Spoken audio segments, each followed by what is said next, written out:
Mushroom, for today ay meron na naman tayong another na upload ng video. So ayun, tayo ay sinipagan gumawa ng video. Bago ko gumawa ng new set, tayo ay magla-lash bath. So ang gamit ko dito na lash shampoo ay yung sa Lash Point. Sa mga matatagal ko na dyan na followers, alam niyo naman na isa to sa mga gamit natin na simula noon hanggang ngayon ay gamit pa rin natin. Kasi nga diba kapag maganda, ginagamit talaga yan. So dito sa part na to ay naglalagay na ako dito ng gel patch. Maganda rin maglagay ng gel patch kasi nakaka-relax talaga to sa kliyente natin kasi may cooling effect siya. Pero ako talaga kapag nagpapalagay talaga ako ng eyelash, hindi talaga ako nagpapalagay ng gel patch kasi nangangati ako. May mga client din kasi kami talaga na nangangati kapag nilalagyan namin ng gel patch. At ayun na nga, sa part na nga nito, binabrush ko siya habang kinukuring kasi kalalagay ko lang dito ng lash primer ng Jenny Lash. Sa paglalagay ng lash primer ay kailangan talaga saktong-sakto. Yung tipong hindi mo malalagyan yung eyes ni client ng lash primer or hindi siya mapapasukan sa mata kasi may tendency na magkakaroon siya ng chemical burn, yung pamumula talaga ng eyes niya. So ang ipapagawa pala ni client dito ay classic na natural lang. So dahil natural siya, hindi siya cat eye, hindi siya dull eye, so hindi rin siya open eye,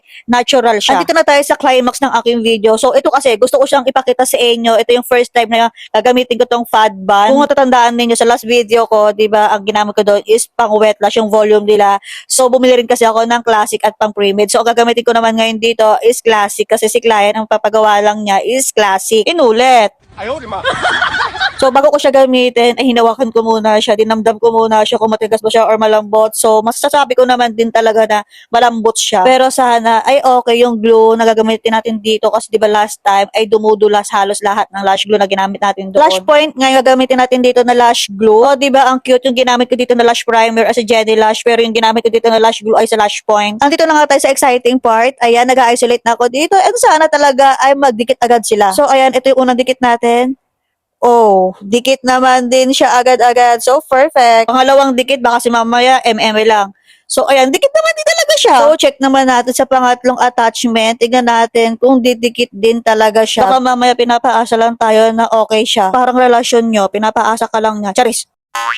Pangatlong dikit, ayan. Uy, ba't nanginginig yung kamay natin dyan? Dikit mo yan. So perfect. Dikit naman din siya sa pangatlong pagkakataon. O, diba, compatible din sila ng lash primer na Jenny Lash at yung gamit natin na lash glue na Lash Point. Anyway, yung gamit ko pala dito na lash brand ay yung sa Pad Ban nga ne. Pero yung gamit ko dito na classic ay ellipse or flat. At yung thickness na ginamit ko dito ay 0.20 yung in-order nga natin. At ayun nga ang ginagawa ko client ay classic nga ne. May mga nakikita pa rin ako na gumagawa ng classic pero ang ginagamit nila ay pre-made. May gumagamit ng yung mga nagpipinching, mga nagpa-funny, pero classic ang tawag nila. Hindi ko alam sa inyo. And sa part na to ay tapos na ako dito. As usual, binabrush ko muna siya bago tanggalin yung mga eyelash tape na yan para malaman ko din kung tama ba ito pinagkagawa ko. And maglalagay na ako dito ng super bonder ng Jenny Lash. Ako, kapag ang kliyente ko ay luhain habang ginagawan ko sila, hindi ako naglalagay ng bonder. Kasi kahit hindi naman din ako maglagay ng bonder, ay okay naman din, nagtatagal naman ang kanilang retention. Basta tama ang attachment mo, ay magtatagal talaga ang retention ng eyelash extension ng ginawa natin. Ano daw? At ayan, sa part na yan, binabrush ko ulit siya after ko maglagay ng super bonder. Walang kasawaan yan, unlimited yan. Anong silbi ng kalifa natin dyan kung hindi ko siya gagamitin habang inaantay natin yung 5 minutes bago natin padilatin si client. Ito nga yung pangalawang client ko para sa araw na to at si JM, ayan yung pangatlong client niya. Wala lang, shinare ko lang. And finally, after 1.5 hours, ay tapos na tayo dito. As you can see na medyo namumula nga yung eyes ni client dito kasi nakatulog talaga siya. Binibiro nga namin dito si client kasi pagkahiga pala talaga niya is nakatulog talaga siya agad. Binibiro ko nga siya dito na siguro kaya siya nagpa-lashes kasi gusto niya lang matulog. So ayun, mamimili ulit ako ng pagbibigyan ng lash kit para sa ating masisipag na followers. Lahat po ay pwedeng sumali. Yes po, lahat po ay pwedeng sumali. Kahit na po yung nanalo na before ay pwede pa rin manalo. So kailangan lang po ay kayo ay naka-follow sa ating social media.